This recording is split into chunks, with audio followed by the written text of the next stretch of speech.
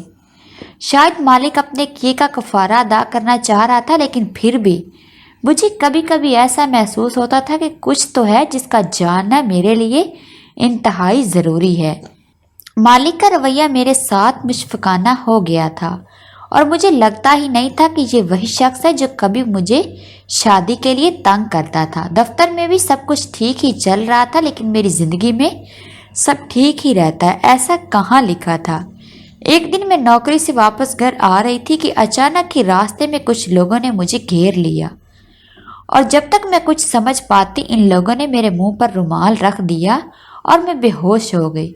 جب مجھے ہوش آیا تو میں نے خود کو ایک عالی شان حویلی میں پایا۔ مجھے ہوش میں آتے ہی دیکھ کر ایک ملازمہ جلدی سے کسی کو بلانے بھاگی۔ تھوڑی دیر کے بعد میں نے اپنی ماں کی عمر کے برابر ایک عورت کو آتے دیکھا جس نے ساڑی پہنی ہوئی تھی اور گلے میں بہت سارے زیورات تھے۔ ایسا لگ رہا تھا کہ جیسے وہ اس حویلی کی مالکن ہے، لیکن اس میں نے مجھے کیوں اغوا کیا تھا؟ میں نے اس کا کیا بگاڑا تھا؟ میں نے اسے پوچھنے کی کوشش کی تو اس نے مجھے تھپڑ مارا اور کہنے لگی کہ تم کیا سمجھتی ہو کہ میرے بیٹے کے آگے پیچھے گھومو پھرو گی، اس کے دفتر میں نوکری حاصل کر لو گی تو کیا میں تمہیں اپنی بہو بنا لوں گی؟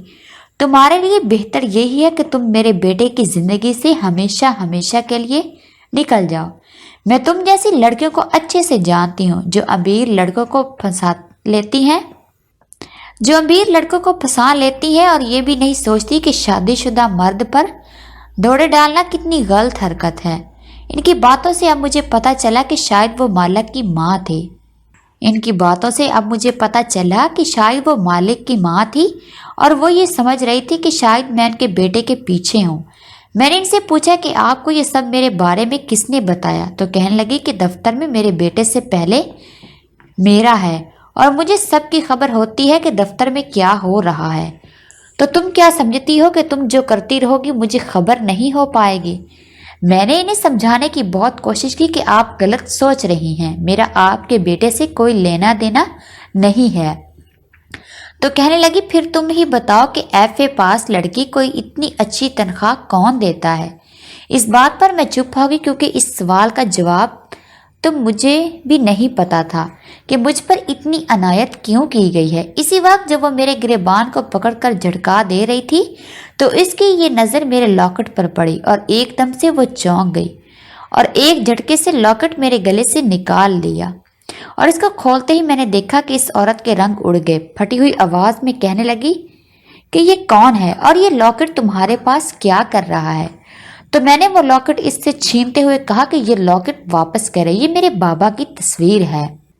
میں نے ایک دم سے اسے سفید پڑھتے دیکھا، وہ جیسے ڈھہ سی گئی تھی۔ پوچھنے لگی کیا تم مہنور ہو اور تمہاری ماں کا نام جویریہ ہے؟ میں حیران رہ گئی کہ اسے کیسے معلوم کہ میری ماں کا کیا نام ہے۔ اسی وقت میں نے مالک شاہ نواز کو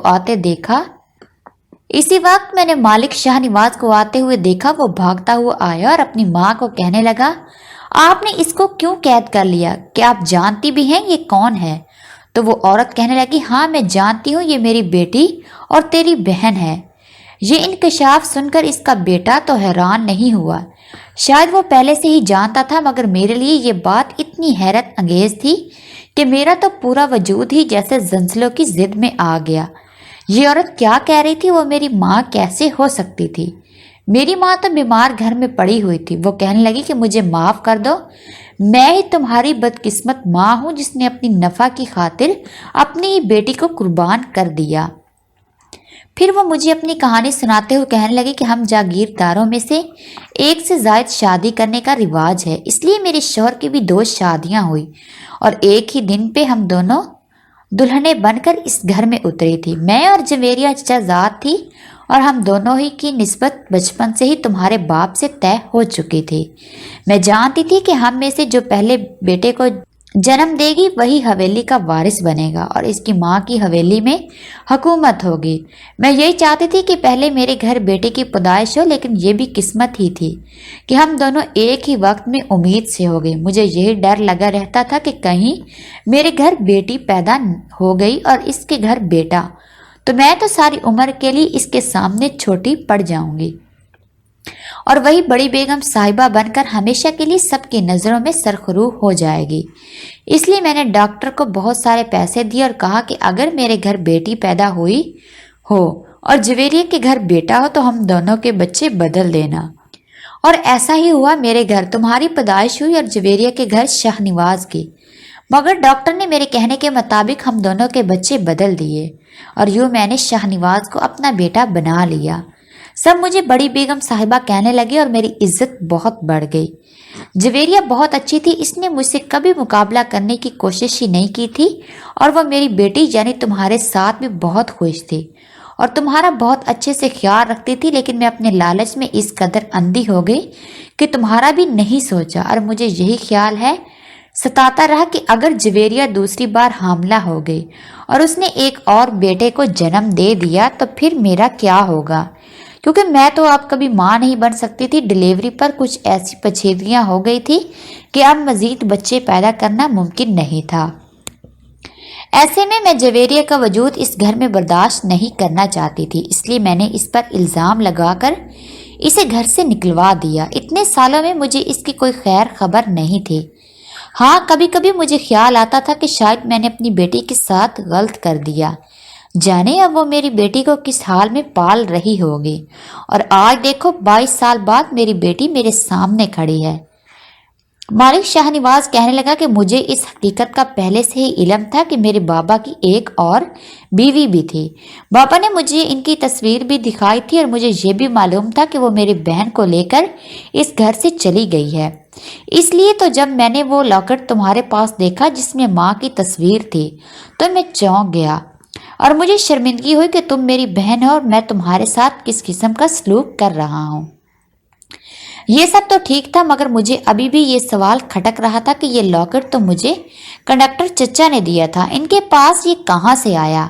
میں نے اسی وقت ان کو بلوا کر پوچھا تو پتا چلا کہ برسوں پہلے جب میری ماں گھر سے بے در ہوئی تھی تو تب چچا میرے ابا کے ڈرائیور ہوتے تھے اور وہ لاکٹ چونکہ سونے کا تھا تو اماں نے وہ انہیں دیا تھا کہ وہ بیچ کر ان کو کچھ رقم لا دیں، مگر چچا نے وہ لاکٹ بیچا نہیں تھا اور اماں کو ویسے ہی پیسے دے دیے۔